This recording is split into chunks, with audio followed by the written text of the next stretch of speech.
In court, the lawyers and the plaintiff nearly broke into a full argument. Kelly's lawyer described how life changed after the couple had a child. After she quit her job, she not only cared for their small child alone, but also handled every chore big and small. Yet as her husband, he hardly shared any of the burden. Until Kelly was exhausted to the point of breaking down with postpartum depression. It was her best friend who first sensed that something was wrong, and she urged Glenn to take Kelly to see a doctor. When the doctor recommended easing her stress, Glenn called his mother to help take care of the child, but rather than easing Kelly's burden, it pushed her into an even more stressful routine. Later, she followed the doctor's advice and kept notes of the child's growth. When the child first learned to walk, Kelly shared the moment with her husband, but Glenn impatiently hung up the phone on her. It was her adorable child who helped heal her depression, but her husband never gave her any support at all. The lawyer argued that Glenn had failed in his responsibilities as a husband. The plaintiff's lawyer countered with his own evidence, saying postpartum depression could arise from many reasons, and that it couldn't be proven Glenn caused her stress. Instead, he claimed Glenn tried his best to care for his family. The defense lawyer asked Glenn if he had ever helped raise the child. Glenn admitted he didn't because of his job. He admitted Kelly struggled a lot during the first years, but once the child started school, he thought her days became easy. He even suggested she relaxed too much at home. The lawyer then presented Kelly's daily schedule. She woke at 5:30 to prepare breakfast for the child.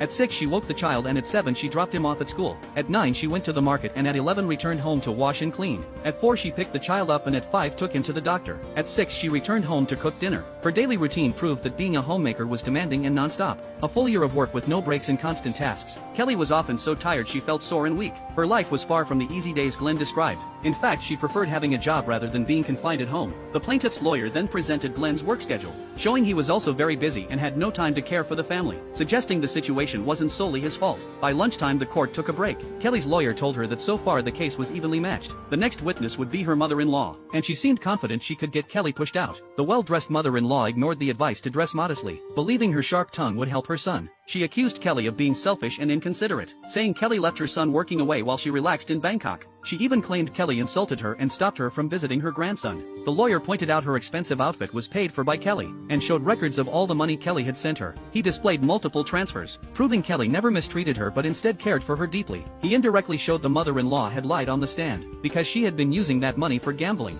and she even threatened Kelly not to tell her son. This time Kelly finally won around.